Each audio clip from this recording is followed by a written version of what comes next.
Have you heard of iPhone City? It is a 5.5 square kilometer manufacturing plant located in East China.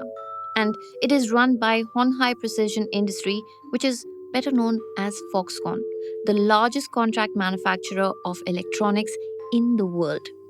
Of course, no points for guessing what is manufactured at this particular plant in Zhengzhou. You see, what put iPhone City on the map is that it produces more than half of the world's iPhones in a single year. The global demand for the Apple iPhone has only increased over the years. So, to keep up with that demand, Foxconn hires up to 200,000 workers, a mix of migrants and college students, to make sure that their assembly lines keep running, especially during the peak season, which happens to begin about right now, from September to February.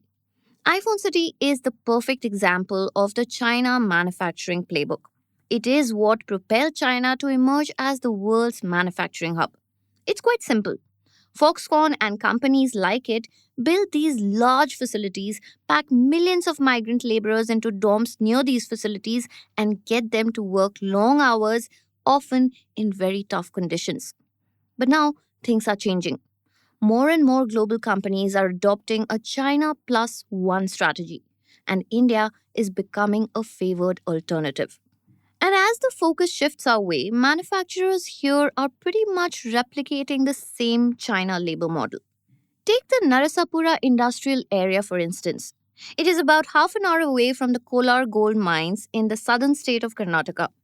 This bustling little locality is home to Tata Electronics, Apple's Indian manufacturing partner. The whole setup looks like it was pulled straight out of the China manufacturing playbook, complete with huge dormitories to pack workers into. Stats released by the Electronics Sector Skill Council of India state that nearly 6 million workers will have to be hired by 2025 to 2026 to meet the needs of India's burgeoning tech manufacturing industry. And Karnataka and Tamil Nadu account for about 30 to 40% of this demand. While Tamil Nadu hosts about half of Apple's 14 suppliers in India, Karnataka has taken up aerospace and defense projects along with electronics and precision engineering investments. So, all the big wigs of manufacturing are pumping in huge amounts of money to fulfill their ambitious hiring plans. They all clearly want to make the most of this manufacturing boom. So, more jobs in a country grappling with rising unemployment, right? It's a good thing. Well, that is what we would like to think, but there is more to it. Because this model has an indigenous problem, which is regional political parties are not happy about the sudden influx of migrant laborers.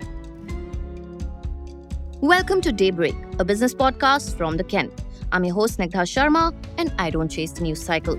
Instead, every day of the week, my colleague Rahel Philippos and I will come to you with one business story that is worth understanding and worth your time. Today is Thursday, the 26th of September.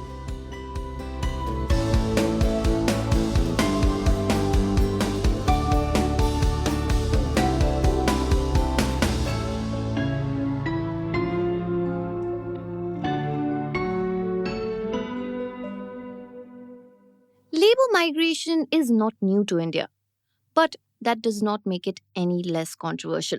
Especially now, when big companies like Tata are planning to hire lakhs of migrant workers to work in their manufacturing plants. Take the case of Tamil Nadu, for instance. Here, a regional political leader named S. Ramados urged the government to prevent the Tata Group from hiring talent from outside the state. His argument was that so many local youth are still jobless, so why should they hire people from other states? You see, when it comes to joblessness levels in Tamil Nadu, Ramados has a point. A recent study by the International Labour Organization, which is a UN agency, found that more than a quarter of the educated population in Tamil Nadu and nearly one-fifth in Karnataka are currently unemployed. But again, the counter argument to that is that Tata was a company that did try to employ local farmers for its Kolar plant in 2023. But their lack of skills in production operations rendered the effort useless.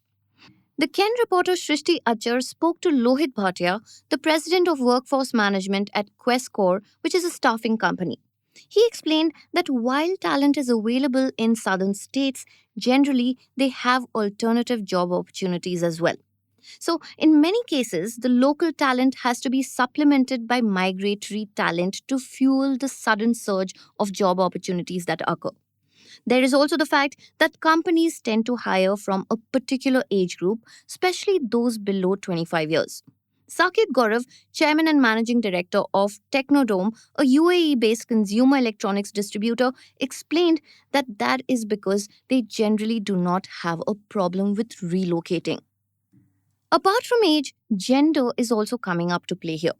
A lot of these companies have been pushing to hire more women. And that is because women's dexterity is favored in assembly line operations. Currently, one fourth of the entire tech manufacturing workforce in India is made up of women. And this is according to data from TeamLease. And three out of every four of them are employed in the electronics manufacturing industry. The idea is to get the right people from wherever as long as they have the right skills. Shrishti spoke to R. Muralidharan, the Chief Technology Officer at aerospace tech manufacturer Tata Advanced Systems. And he said it is almost like the military. He said, and I'm quoting, they are very disciplined and there is no loss of production. And since you have enough workers, you can give 2 months off in a year. End quote. There is also another advantage for manufacturers in this kind of a system, and that is the non existence of a laborer's network or any kind of a union. More on that in the next segment.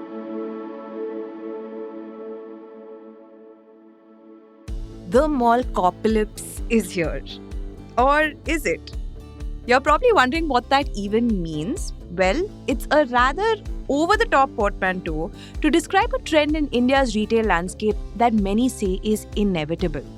I'm talking about the mall apocalypse, the death of the shopping mall as we know it.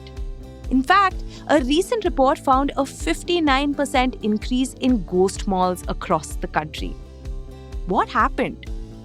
Well, most people blame e-commerce. Then they say that COVID was the final nail in the coffin. But turns out there's more to it than that.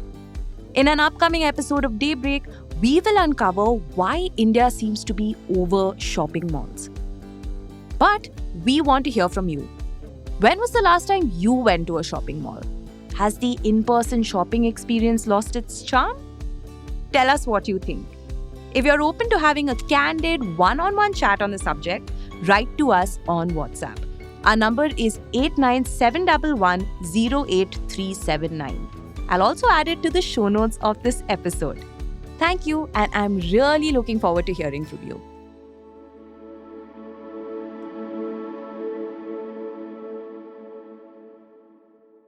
It's been about a year since Tata Electronics bought the manufacturing facility near Kolar for $125 million from Taiwan-based Wistron Corp.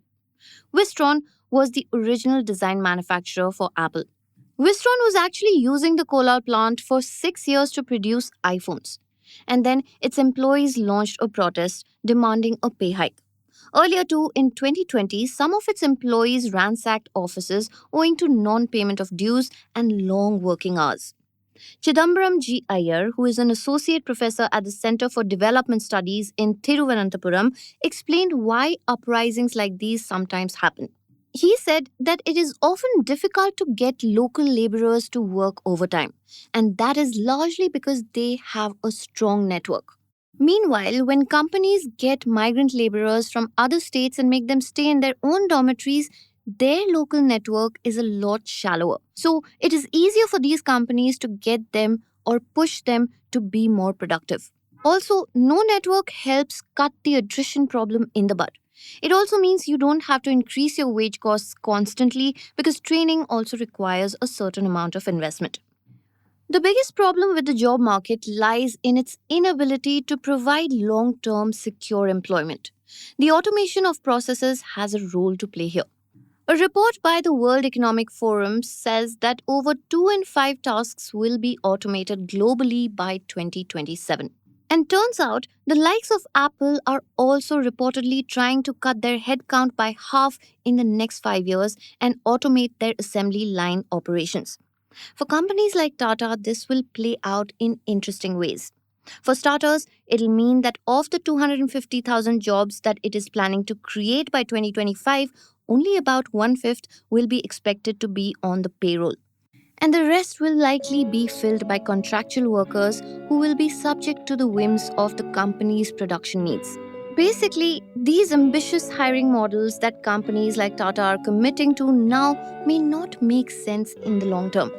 The industry needs a long term circuit fix for automation, unemployment, and skill shortages. And taking a page out of the China playbook is not going to cut it.